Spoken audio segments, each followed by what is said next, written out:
McAfee World. Hello dear students, आज हम लोग देखेंगे partial covalent character in ionic compound, जिसको हम लोग फजान्स रूल भी बोलते हैं। क्योंकि actually there is no compound which is 100% ionic, there is no compound which is 100% ionic. Reason क्या होता है? Covalent character in ionic compound can be explained with the help of Fajan rule. According to Fajan rule, covalent character will be more if cation पे क्या condition होनी चाहिए? Size small होना चाहिए, charge high होना चाहिए and pseudo inert gas configuration होना चाहिए। एनायन पे क्या कंडीशन लगाई कि साइज लार्ज होना चाहिए और चार्ज भी हाई होना चाहिए। अगर ये सारी कंडीशन मीट करती या इनमें से कोई एक कंडीशन भी मीट करती है तो कंपाउंड के अंदर कोवेलेंट करेक्टर आ जाता है। ऑल्दो वो बॉन्ड मेटल और नॉन मेटल के बीच में होगा, फिर भी वहां पर कोवेलेंट करेक्टर आता है। रीजन क्या होता है? Cation generally for partial covalent character cation का साइज स्मॉल होना चाहिए और एनायन का साइज बिगर होना चाहिए। तो होता क्या है, केटायन के ऊपर प्लस चार्ज है, वो एनायन के माइनस चार्ज को अपनी तरफ पुल करना चाहेगा। ठीक है, उसी को हम लोग आयनिक बॉन्ड बोलते हैं। एट दी सेम टाइम जो एनायन का पॉजिटिवली चार्ज पार्ट होगा, जिसको हम लोग न्यूक्लियस बोलते हैं, उसके अंदर न्यूक्लियस है जो पॉजिटिवली चार्ज है, वो उस निगेटिव चार्ज को क्या कर रहा होगा? वो उसको ये इसके केटायन के पॉजिटिव चार्ज को रिपेल कर रहा होगा। ठीक है, तो इस खींचतान में कि ये अट्रैक्ट करेगा, ये रिपेल करेगा, इस एनायन का यहाँ पर क्या हो जाता है? डिस्टॉर्शन हो जाता है। उसका शेप जो होता है, जो डिस्टॉर्ट हो जाता है। इसी डिस्टॉर्शन को ही हम पोलराइजेशन ऑफ एनायन भी बोलते हैं। ठीक है, इसी डिस्टॉर्शन के लिए हम लोग एक और वर्ड यूज करते हैं, पोलराइजेशन। तो इससे होता क्या है? इससे होगा ये कि केटायन और एनायन के इलेक्ट्रॉन क्लाउड मिक्स होने लगते हैं और उनके अंदर कोवेलेंट करेक्टर आना शुरू हो जाता है। ठीक है, ये था रीजन कि क्यों आयनिक कंपाउंड्स के अंदर कोवेलेंट करेक्टर आता है, ड्यू टू दी पोलराइजेशन। ठीक है, अब कौन कौन से फैक्टर हैं जो इस पोलराइजेशन को अफेक्ट करेंगे? ठीक है, सबसे पहला फैक्टर है small size of cation. Small size of cation is directly proportional to the polarization, and that is also directly proportional to the covalent character. covalent character। ठीक है भाई, तो फॉर एग्जांपल जैसे हमने यहाँ पर लिया हुआ है, हमने यहाँ पर ले लिया BeCl2, ठीक, MgCl2, CaCl2, SrCl2, barium chloride BaCl2। तो यहाँ पर अगर आप नोटिस करेंगे तो एनायन कांस्टेंट है, यानी सब में Cl है, सिर्फ केटायन के साइज वेरी कर रहा है। तो सबसे छोटा केटायन बेरिलियम है, उससे बड़ा केटायन यहाँ पर कौन है? मैग्नीशियम, उससे बड़ा Ca, फिर Sr, फिर B। तो लेफ्ट टू राइट जाने पे क्या हो रहा है? केटायन का साइज बढ़ रहा है। ठीक है, तो यहाँ पर अगर मैं कोवेलेंट करेक्टर का ऑर्डर बनाऊँ, यहाँ पर हम लोग किसका ऑर्डर बनाने जा रहे हैं? कोवेलेंट करेक्टर का। तो ये ऑर्डर आपको कैसा दिखेगा? कोवेलेंट करेक्टर का ऑर्डर ऐसा मिलेगा, क्योंकि जितना साइज छोटा होगा केटायन का उतना ज़्यादा उसके अंदर कोवेलेंट करेक्टर, और जैसे जैसे साइज बढ़ता जा रहा है उसका कोवेलेंट करेक्टर कम होता जाएगा। ठीक है भाई, चलिए इसके बाद हमारा सेकेंड पॉइंट था, larger the size of anion greater is polarisation and greater is covalent character. ठीक है भाई, चलिए इसका एक एग्जांपल देखते हैं। हमने फॉर एग्जांपल यहाँ पर लिया हुआ है LiF, LiCl, LiBr, Li। हमने यहाँ पर लिया है, ये चारों हेलाइड्स लिए। यहाँ पर केटायन कांस्टेंट रखा है हमने और एनायन हमने वेरी कराया। एनायन का देखेंगे कि आप साइज वेरी कर रहा है। सबसे लार्जेस्ट एनायन कौन सा दिख रहा है आपको? यहाँ पर सबसे लार्जेस्ट एनायन है हमारा I। ठीक है, तो जितना ज़्यादा साइज ऑफ एनायन होगा उतना ज़्यादा पोलराइजेशन, उतना ही ज़्यादा कोवेलेंट करेक्टर। तो यहाँ पर कोवेलेंट करेक्टर का ऑर्डर क्या मिलेगा? पार्शियल कोवेलेंट करेक्टर का ऑर्डर कुछ इस तरह से मिलेगा। तो जितना साइज ऑफ एनायन बढ़ता जाएगा उतना उसके अंदर पार्शियल कोवेलेंट करेक्टर भी बढ़ता जाएगा। ठीक है भाई, थर्ड पॉइंट उन्होंने दिया था चार्ज ऑफ केटायन और anion, that is directly proportional to the polarisation and also directly proportional to the covalent character। ठीक है, तो अभी एक एग्जांपल में अगर हम लोग इसको देखें तो यहाँ पर इसके एक्चुअली दो केस हो जाएंगे। एक तो हो जाएगा केटायन का, charge on cation, charge on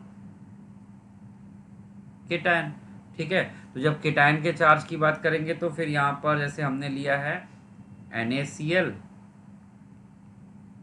MgCl2, AlCl3, SiCl4।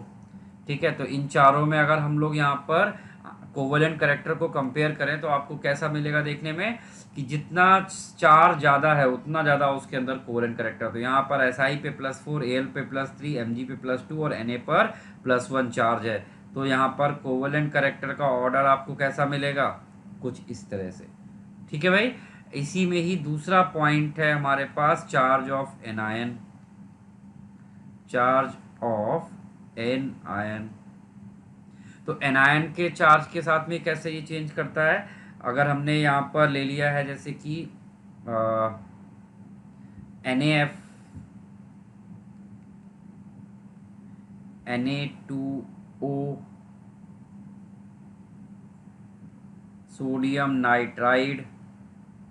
ठीक है, तो यहाँ पर आप नोटिस करेंगे तो कीटायन कांस्टेंट है, बट यहाँ पे फ्लोरीन पे -1, ऑक्साइड पे -2 और नाइट्राइड पे 3- चार्ज होता है। तो अगर हम यहाँ पर देखेंगे तो charge of anion again increase करेगा, तो कोवलेंट करेक्टर इंक्रीज कर रहा है, तो ऑर्डर ऑफ यहाँ पर कोवलेंट करेक्टर आपको कैसा देखने को मिलेगा, कुछ इस तरह से मिलेगा। ठीक है भाई, तो चार्ज के साथ में इस तरह से कोवलेंट करेक्टर वेरी करता है। क्लियर। अच्छा, फोर्थ पॉइंट है हमारा यहाँ पर कीटायन विच है pseudo inert gas configuration. कीटायन which है pseudo inert gas configuration. Pseudo inert gas configuration मतलब अगर हम इलेक्ट्रॉनिक कॉन्फ़िगरेशन लिखें और आउटर मोस्ट शेल में 18 आ जाए, ये थोड़ा सा वर्ड कंफ्यूज करता है। ठीक है, इसको हम एग्जांपल से देखेंगे तो शायद हमें ज़्यादा क्लियर होगा। जैसे इसको अगर हम समझ सकते हैं यहाँ पर कि जो कीटायन विच है pseudo inert gas configuration, it is directly proportional to the covalent character. तो इसका एक बहुत पेट सा एग्जांपल है CuCl। ठीक है, हम CuCl और NaCl के कोवेलेंट करेक्टर को कंपेयर कर रहे हैं। तो Cu का अगर हम लोग इलेक्ट्रॉनिक कॉन्फ़िगरेशन Cu+ का लिखेंगे तो ये हमें यहाँ पर क्या मिलेगा, 1s2 2s2 2p6 3s2 3p6 3d10, हमें ये कॉन्फ़िगरेशन मिलेगा। तो इसकी देखिए जो आउटर मोस्ट शेल है उसमें कितने इलेक्ट्रॉन हैं, 18 इलेक्ट्रॉन आ रहे हैं। ठीक है, फर्स्ट में 2 है, दूसरे में 8 है। तो क्या ये आपका एक नोबल गैस के कॉन्फ़िगरेशन की तरह है, नहीं, लेकिन लास्ट में 18 आ रहा है और नोबल गैस कॉन्फ़िगरेशन को मैच भी नहीं कर रहा है, क्योंकि नोबल गैस कॉन्फ़िगरेशन के अकॉर्डिंग 2 8 8 फिर 18 होना चाहिए था, लेकिन यहाँ पर 2 8 18 आया। तो इस तरह के कॉन्फ़िगरेशन को हम क्या बोलते हैं, सूडो नोबल गैस कॉन्फ़िगरेशन। इसको क्या कॉल किया जाता है, सूडो इनर्ट गैस और नोबल गैस कॉन्फ़िगरेशन बोला जाता है। ठीक है, तो सूडो नोबल गैस कॉन्फ़िगरेशन बढ़ने पर होता क्या है कि कोवेलेंट करेक्टर बढ़ता है। क्यों बढ़ता है, क्योंकि सूडो नोबल गैस जो भी कंपाउंड के अंदर सूडो नोबल गैस कॉन्फ़िगरेशन होता है उसके पास क्या होता है, उसके पास हाई न्यूक्लियर चार्ज होता है एंड लोअर स्क्रीनिंग इफेक्ट होता है, जिसकी वजह से वो एनायन का सबसे आसानी से डिस्टॉर्शन कर पाता है। ठीक है, तो उसके अंदर क्या होता है, high nuclear charge and lower screening effect होता है, जिसकी वजह से वो डिस्टॉर्शन ऑफ एनायन ज़्यादा कर पाता है। अच्छा, वहीं पर अगर हम लोग NaCl में देखें तो NaCl में Na+ का इलेक्ट्रॉनिक कॉन्फ़िगरेशन है 1s2 2s2 2p6। तो ये अगर आप नोटिस करोगे तो ये एग्जैक्टली एक नोबल गैस का कॉन्फ़िगरेशन है। तो ये एक नोबल गैस कॉन्फ़िगरेशन है, नोबल गैस कॉन्फ़िगरेशन। और ये क्या है, यहाँ पर लास्ट में 18 आया है, 2 8 18, जो कि नोबल गैस कॉन्फ़िगरेशन के अकॉर्डिंग नहीं है, और लास्ट में 18 होता है तो हम लोग उसको बोलते हैं pseudo noble gas configuration. Pseudo noble gas configuration. ठीक है, तो यहाँ पर किसका भाई कोवेलेंट करेक्टर ज़्यादा होगा? CuCl का कोवेलेंट करेक्टर NaCl से ज़्यादा होगा। ठीक है, यहाँ पर CuCl का कोवेलेंट करेक्टर NaCl से ज़्यादा होगा। चलिए अब इसके कुछ एप्लीकेशन देखते हैं, फजान रूल के एप्लीकेशंस। तो नेक्स्ट हेडिंग हमारी होगी application of Fajan rule. Application, कुछ एप्लीकेशन बिल्कुल ऑब्वियस हैं और आप भी उसको बड़े आसानी से ऑब्जर्व कर सकते हैं और समझ सकते हैं। उसी सीरीज़ में जैसे सबसे पहला हम यहाँ पर अगर देखेंगे तो वो है यहाँ पर variation of melting point. Variation of melting point. तो मेल्टिंग पॉइंट के वेरिएशन के साथ में क्या है भाई कि आपको पता है कि जितना ज़्यादा आयनिक होगा उतना स्ट्रॉन्ग बॉन्ड होगा, उतना उसको मेल्ट करना डिफ़िकल्ट होगा, और जितना ज़्यादा कोवेलेंट करेक्टर होगा उतना वो आसानी से मेल्ट किया जा सकता है। तो हम लोग यहाँ पर बोल सकते हैं कि melting point of covalent compound is lesser than melting point of ionic compound. तो अगर हम कंपाउंड के अंदर ये बता सकते हैं कि इनमें से किसके पास कोवेलेंट करेक्टर ज़्यादा है और किसके पास आयनिक करेक्टर ज़्यादा है, तो हम उनके बॉइलिंग पॉइंट का ऑर्डर भी बना सकते हैं भाई। ठीक है, जैसे हमने यहाँ पर एग्जांपल लिया है, बेरिलियम क्लोराइड है, मैग्नीशियम क्लोराइड लिया हमने, कैल्शियम क्लोराइड, बेरियम क्लोराइड। ठीक है, अब अगर हमें पता है कि यहाँ पर कोवेलेंट करेक्टर का ऑर्डर क्या है, कोवेलेंट करेक्टर सबसे ज़्यादा बेरिलियम का होगा क्योंकि इसके केटायन का साइज सबसे छोटा है, और बेरिलियम का सबसे कम कोवेलेंट करेक्टर होगा क्योंकि इसके केटायन का साइज सबसे ज़्यादा है। तो जिसका कोवेलेंट करेक्टर कम होगा उसका आयनिक करेक्टर ज़्यादा होगा, और जिसका आयनिक करेक्टर ज़्यादा होगा उसका बॉइलिंग पॉइंट भी ज़्यादा होगा। ठीक है, तो इसका हाई आयनिक करेक्टर है और इसका हाई कोवेलेंट करेक्टर है। ठीक है भाई, तो लेफ्ट से राइट जाने पे क्या हो रहा है, कोवेलेंट करेक्टर डिक्रीज कर रहा है और आयनिक करेक्टर इंक्रीज कर रहा है, और जितना ज़्यादा आयनिक होगा उतना ज़्यादा उसका मेल्टिंग पॉइंट होगा। ठीक है, तो पहला तो सबसे इंपॉर्टेंट था वेरिएशन ऑफ मेल्टिंग पॉइंट। ठीक है, दूसरा एक सॉलिबिलिटी का पॉइंट होता है। अगर आपको जज करना हो कि कौन सा कंपाउंड ज़्यादा वाटर सॉल्युबल है, तो जैसे मैंने एक एग्जांपल लिया, यहाँ पर मैं लिख दे रहा हूँ solubility.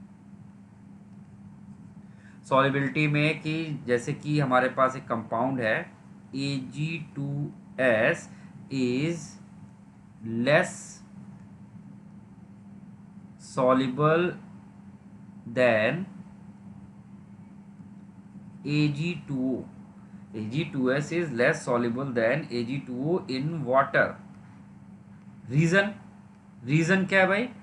Because of high covalent character. तो Ag2S में एनायन का साइज देख रहे हो ज़्यादा है, तो इसके अंदर कोवेलेंट करेक्टर ज़्यादा होगा। कोवेलेंट करेक्टर ज़्यादा होगा तो ये पोलर सॉल्वेंट में लेस सॉल्युबल होगा। तो यहाँ पर लिख सकते हैं due to bigger sulphide ion, due to the bigger sulphide ion covalent character of Ag2S is high. Covalent character of Ag2S is high, और कोवेलेंट करेक्टर अगर हाई होगा तो उसकी वाटर सॉल्युबिलिटी कम होगी। तो यहाँ पर हम लोग लिख सकते हैं कि आयनिक करेक्टर,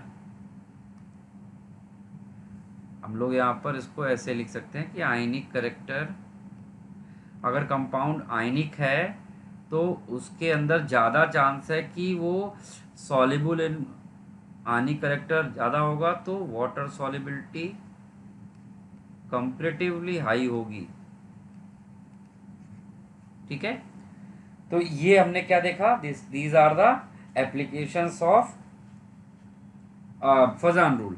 ऐसे एक हम लोग और देख सकते हैं थर्मल स्टेबिलिटी का भी order. Thermal stability, thermal stability. तो इसके बाद थर्मल स्टेबिलिटी में जैसे कि आपको पहले मैं एक ऑर्डर बता दूं, फिर उसमें एक्सप्लेन करते हैं, एग्जांपल के साथ ही ज़्यादा अच्छा आता है।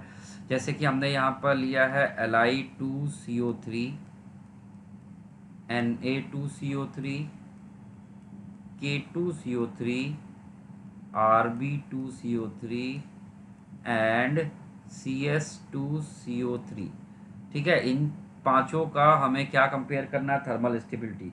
तो थर्मल स्टेबिलिटी जो होती है वो डायरेक्टली प्रोपोर्शनल होती है किसके, आयनिक बिहेवियर के, आयनिक करेक्टर। जितना ज़्यादा आयनिक करेक्टर होगा उतना वो थर्मली स्टेबल होगा। तो यहाँ पर आप देख सकते हैं कि सबसे छोटा कीटायन है लिथियम, इसका सबसे ज़्यादा कोवलेंट करेक्टर होगा, और सबसे बड़ा कीटायन होगा सीजियम, इसके अंदर सबसे ज़्यादा क्या होगा, आयनिक करेक्टर होगा। तो यहाँ पर थर्मल स्टेबिलिटी का ऑर्डर क्या आएगा, जिसका आयनिक करेक्टर ज़्यादा होगा उसी की थर्मल स्टेबिलिटी भी ज़्यादा होगी। इसी वजह से वैसे तो ये चारों के चारों थर्मली स्टेबल होते हैं, लेकिन जो लिथियम का कार्बोनेट होता है, this is only alkali metal carbonate which is thermally unstable, and ये डिकम्पोज होके हमें देता है lithium oxide plus carbon dioxide देता है ये। ठीक है भाई, तो ये थे एप्लीकेशंस ऑफ फजान रूल।